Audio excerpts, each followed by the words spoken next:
Proses naturalisasi Mauro Zylstra rupanya sudah di depan mata, bahkan sudah ada update lanjutan yang sangat jelas sekali.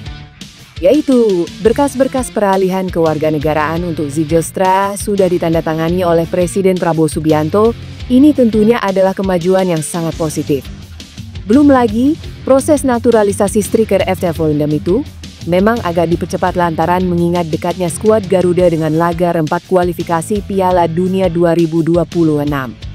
Yang jelas, pihak PSSI pun sudah mengetahui kapan tanggal pastinya bagi Zylstra untuk disumpah menjadi seorang WNI. Jawabannya itu adalah di bulan Agustus, jika mengutip dari statement Ketum PSSI. Yang pasti, karena dokumen sudah ditandatangani oleh Presiden dan masuk ke meja DPR, tentu proses selanjutnya akan dibawa ke meja Menteri Hukum. Setelahnya, bisa untuk kemudian nanti berkas kewarganegaraan disetujui hingga permohonan naturalisasi dan gelar WNI dapat menjadi milik Zylstra.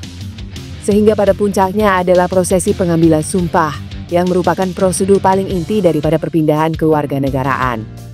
Dan yang tidak kalah penting juga adalah proses peralihan federasi, misalkan bagi Mauro yang nanti akan berubah federasinya dari yang awalnya KNVB jadi PSSI. Tentunya, proses naturalisasi Mauro merupakan bagian yang paling dinanti oleh fans Garuda, mengingat pemain ini adalah satu sosok yang penting untuk lini depan. Karena bermain sebagai striker, itu pun yang membuat proses naturalisasi Mauro bisa lebih dipercepat dan diproyeksikan dapat selesai sebelum round 4 dimulai. Oleh karenanya, Ketum PSSI bilang bahwa proses alih kewarganegaraan Mauro akan dipercepat di bulan Agustus ini. Jurnalis Italia Fabrizio Romano menjawab rumor Mesut Ozil ke Crystal Palace pada bursa transfer musim panas 2025. Saat ditanya pengamat sepak bola tanah air Hanif Tamrin via pesan singkat. Hai Fabrizio Romano, saya ingin bertanya satu pertanyaan. Ada rumor Mesut Ozil diincar Crystal Palace. Apa Anda tahu soal ini? Tanya Hanif ke Fabrizio Romano. Saya nggak tahu, kata Fabrizio Romano menjawab pertanyaan Hanif.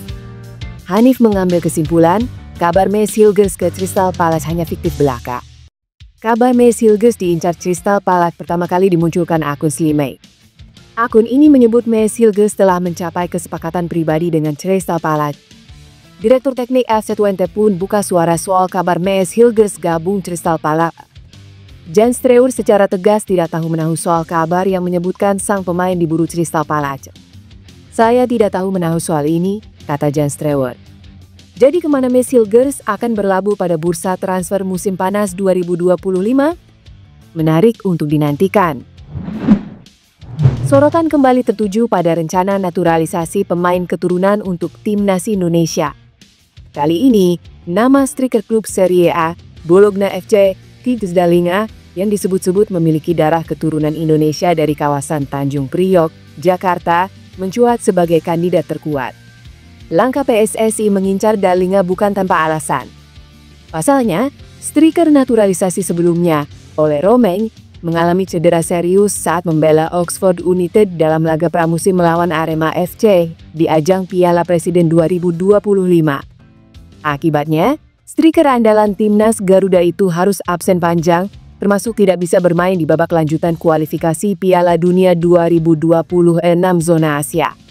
Dalam situasi darurat tersebut, PSSI kabarnya bergerak cepat. Akun kabar bola Gadura pertama kali membocorkan informasi mengejutkan tersebut. Mereka menyebut PSSI tengah mengincar striker kelas A dari klub Serie A Italia, dan sosok itu adalah striker Bologna Titus Dalinga. Dengan tinggi 185 cm, dia terkenal sebagai penyerang andal dengan naluri mencetak gol tinggi. Pemain ini juga memiliki nilai pasar fantastis.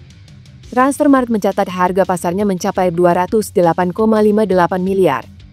Jika Dalinga benar dinaturalisasi, kehadirannya akan membawa kualitas Eropa ke lini depan Garuda. Dengan gaya bermain agresif dan pengalaman di Liga Top Eropa, ia bisa menjadi solusi jangka panjang lini serang timnas Indonesia. Bila proses naturalisasi Dalinga berjalan lancar, publik sepak bola Indonesia boleh berharap banyak dari duet lini belakang dan depan yang sama-sama berstandar Eropa. Kevin Dix langsung mendapatkan peran penting di tim meski baru bergabung di Borussia Mönchengladbach. Pemain timnas Indonesia itu bergabung dengan Mönchengladbach pada awal musim ini. Dix datang dengan status bebas transfer usai kontraknya habis bersama FC Copenhagen. Meski tergolong anak baru, pelatih Mönchengladbach Gerardo Soane menaruh respek penuh kepada Dix.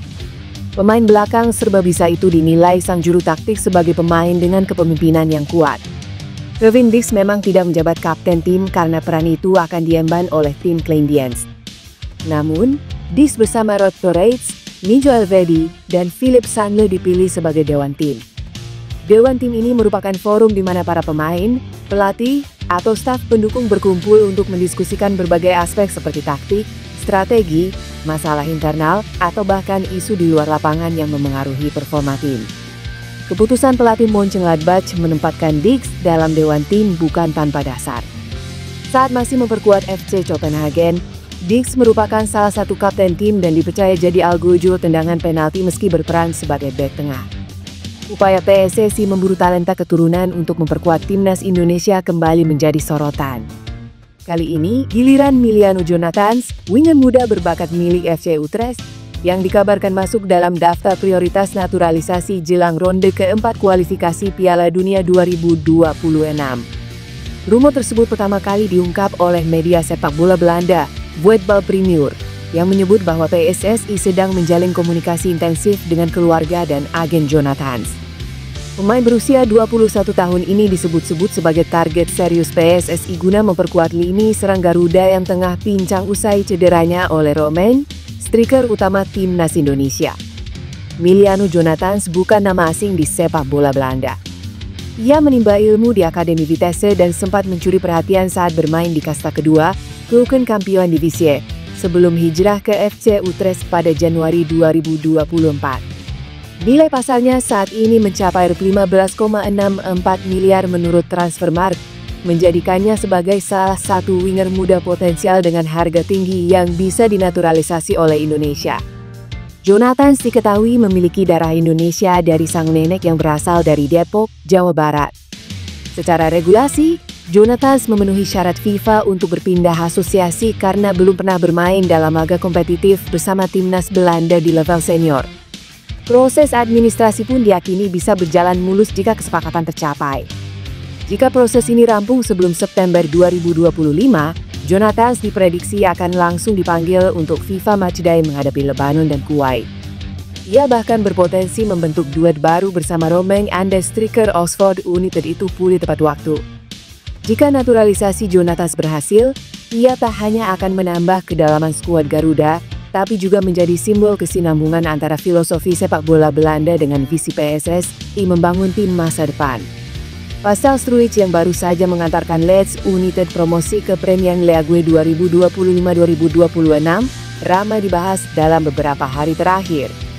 Bek 25 tahun ini menjadi perbincangan pencinta sepak bola tanah air karena kedapatan berada di tribun yang sama dengan pelatih timnas Indonesia, Patrice Kluivert, saat Oxford United menjamu Leeds United pada Sabtu, 19 April 2025 dini hari WIB.